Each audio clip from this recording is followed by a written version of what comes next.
Christ, where you can learn how to play guitar. In this video, I'm going to show you which guitar you should get as a beginner. If you don't have a guitar yet, 1, don't despair. I have posted a video on how to practice before you have a guitar. 2, I'm going to show you in this video what kind of guitar you should get. Now, I'm not going to tell you exactly what kind of guitar you should get because there are different guitars for different people. I'm going to explain to you the 3 guitars that I have here. I'm going to explain to you the differences between each of them. So, first we're going to do this one. This one is rosewood. That's the wood that it's made out of, is rosewood. And it's an acoustic guitar. The brand is Wolf, which is fairly popular. But it ranges between $80 and $120, and it's very nice to play because it's very thin. So it's not as long as a full-size guitar. It's about 3 inches shorter, and that makes it a little bit different, and some people don't like that fact, but it's very thin, and the neck is very thin as well, so it's easy to play chords, whereas when there's a thick neck, your fingers and hands have to be much bigger. Another thing you'll notice with this one is it has this cut. This cut doesn't do a whole lot, but it does make it where it's not quite as loud, because the vibrations aren't vibrating as long, so it won't have so much reverb and sustain. Rosewood is actually one of the best woods for sustain. So even though the sound hole isn't perfect for sustain, the wood is very good for sustain.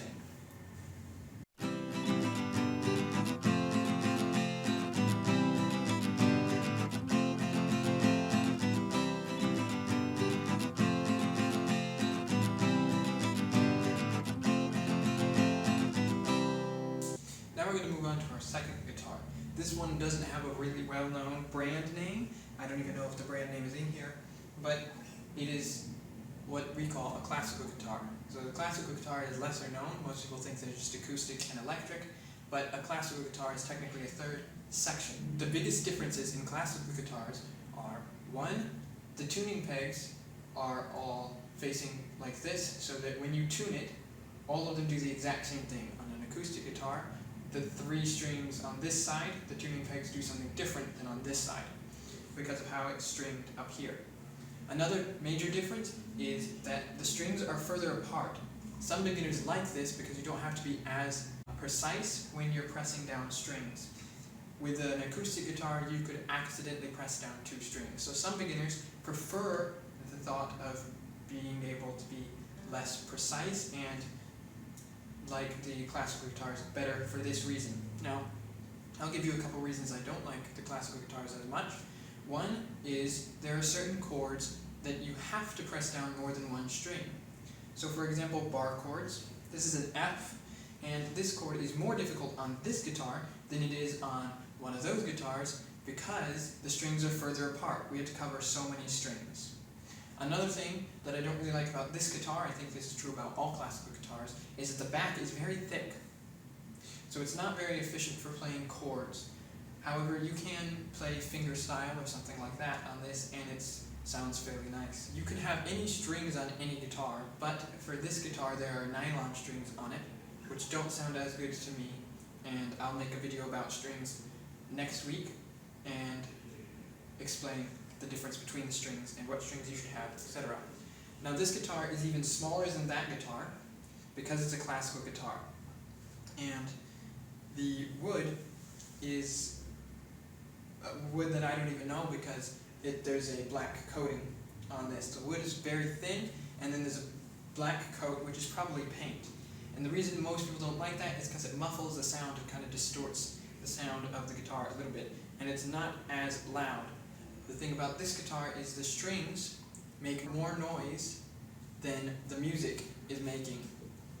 So that's why I don't really like this guitar quite as much. Another thing, it's more difficult to replace the strings because the strings on this end are wrapped around each other, and then it's very confusing. However, on that guitar and that guitar, it's very different.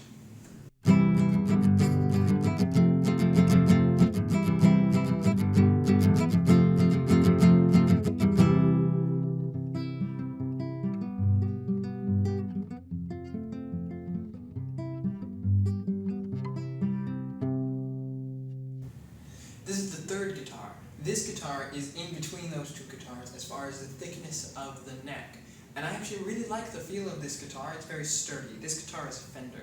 You can almost never go wrong with Fender. You just have to be sure that it's not a scam and it just says it's Fender. Most Fender guitars are very good. This guitar specifically is a little bit more expensive than the Wolf. I think it was about $200, and it's very sturdy. So the wood is very much thick, and it's made out of spruce wood. Spruce wood is good for sustain as well. And it's not quite as warm as the rosewood, but it still sounds very nice. This one has different strings on it than those two do, but that's not a big deal because you can put any strings on any guitar. Another thing I like about this guitar is that it's bigger. The body of the guitar is bigger. From here to here is much bigger than it is on that guitar, and on that guitar it's bigger than it is on that guitar. So then the noise that this one makes is going to vibrate further back, and there's a bigger hole, so it's going to be louder, and I like this guitar a lot.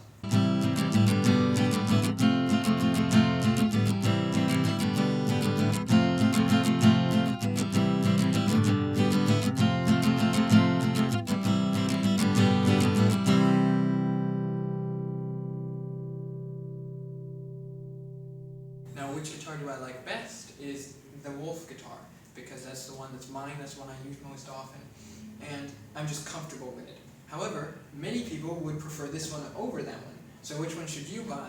I'm just going to recommend to you that before you buy a guitar, you should play it before you buy it, because then you can test it out and see how it feels with you. So I wouldn't recommend buying one online unless you've played a similar guitar or the same guitar by yourself in an actual guitar store or music store. So those are my tips on what guitar a beginner should get, and I will make another video specifically about strings. I hope you get the right guitar for you.